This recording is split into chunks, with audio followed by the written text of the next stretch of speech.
السلام علیکم ناظرین، اسلامک انسائٹس میں خوش آمدید۔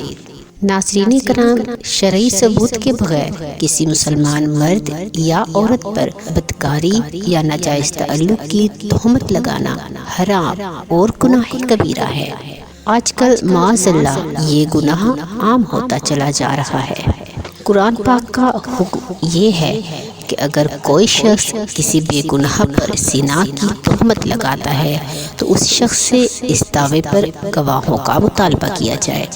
اگر وہ گواہ پیش نہ کر سکے تو اسے حد قذف لگائی جائے گی، یعنی 80 کوڑے مارے جائیں گے۔ ملحوظ رہے کہ اسی طرح کی جتنی بھی اسلامی سزائیں ہیں، انہیں نافذ کرنے کا اختیار عام افراد کو نہیں ہے، بلکہ ان سزاؤں کو نافذ کرنا اسلامی حکومت کا کام ہے۔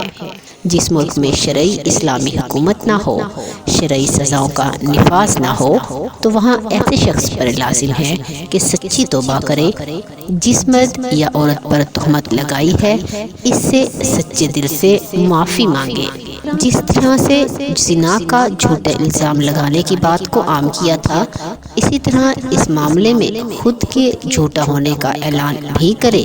اگر وہ شخص اپنی غلطی اور گناہ پر شرمندہ نہ ہو، اعلانیہ توبہ نہ کرے، جن پر الزام لگایا ان سے معافی نہ مانگے، تو ایسے شخص سے تعلقات کو ختم کر لیا جائے، کیونکہ قرآن و سنت میں یہ حکم موجود ہے کہ فاسق، فاجر، کبیرہ گناہ کرنے والے افراد کے ساتھ نشست و برخاست نہ رکھی جائے تاکہ انہیں نصیحت ہو اور وہ آئندہ اس گناہ کے ارتکاب سے بچیں۔ ناظرین کرام، اب ہم آپ کو قرآن کی روشنی میں بتائیں گے کہ زنا کی تہمت لگانے والے کی قرآن پاک نے کن الفاظ میں مذمت کی ہے۔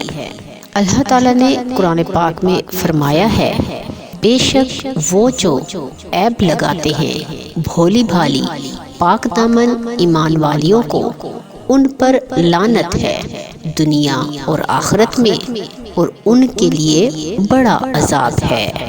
ایک اور مقام پر اللہ تعالیٰ قرآن پاک میں فرماتے ہیں، اور جو پاک دامن عورتوں کو زنا کا عیب لگائیں، پھر 4 گواہ زنا کے معائنے کے نہ لائیں تو انہیں 80 کوڑے لگاؤ اور ان کی گواہی کبھی نہ مانو، اور وہی فاسق اور گناہ گار ہیں۔ ناظرین کرام، اس آیت سے چند مسائل ثابت ہوئے ہیں۔ پہلا مسئلہ کہ جو شخص کسی پارسا مرد یا عورت کو زنا کی تہمت لگائے اور اس کے معائنے کے 4 گواہ پیش نہ کر سکے تو اس پر حد واجب ہو جاتی ہے، یعنی 80 کوڑے۔ آیت میں محسنات کا لفظ خصوص واقعہ کے سبب سے ہوا ہے، یا اس لیے کہ عورتوں کو تہمت لگانا کثیر الوقوع ہے۔ مسئلہ نمبر 2، اس میں یہ بیان کیا گیا ہے کہ ایسے لوگ جو زنا کی تہمت میں سزا یاب ہوں اور ان پر حد جاری ہو چکی ہو، مردود الشہادت ہو جاتے ہیں، یعنی ان کی گواہی کبھی بھی مقبول نہیں ہوتی۔ تیسرا مسئلہ اس میں یہ موجود ہے کہ پارسا سے مراد وہ ہیں جو مسلمان، مکلف، آزاد اور زنا سے پاک ہوں۔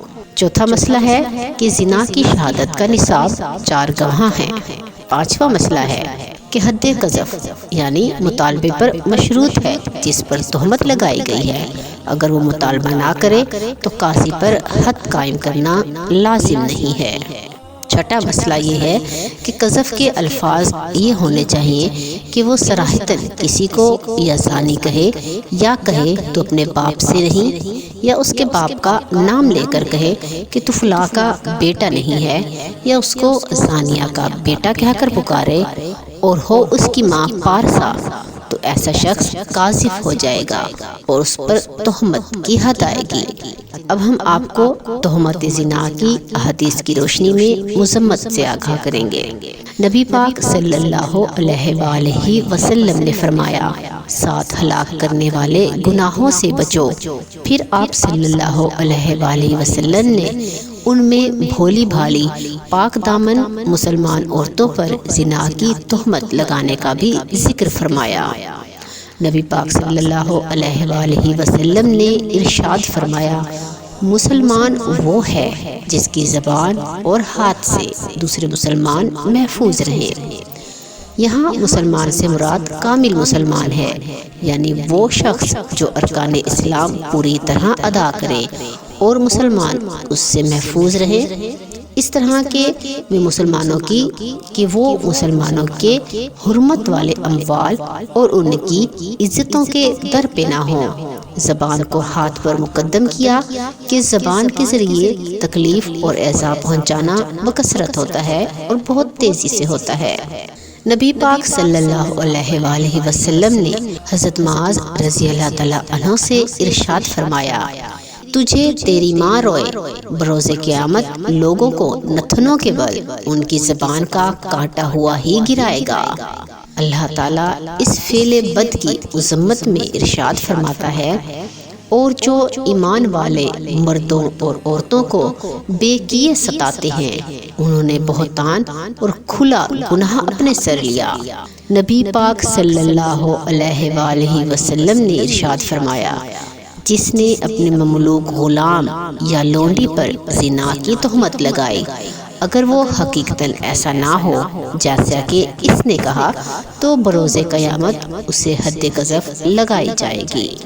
علامہ مناوی رحمۃ اللہ علیہ اس حدیث کے تحت فرماتے ہیں کہ حد قذف دنیا میں نہیں لگے گی کہ حد قذف کے لیے شرط یہ ہے کہ جس پر تہمت لگائی گئی ہو وہ محسن یعنی کہ پاک دامن ہو، اور احسان کے ثابت ہونے کے لیے ایک شرط آزاد ہونا بھی ہے، اور آخرت میں مالک کو حد اس لیے لگائی جائے گی کہ اب اس مالک کی مجازی ملکیت بھی ختم ہو چکی، اس وقت فقط اللہ تعالیٰ ہی کی حکومت ہو گئی، کوئی آقا اور کوئی غلام نہ ہوگا، اب بس اہل تقوی ہی کو فضیلت حاصل ہوگی۔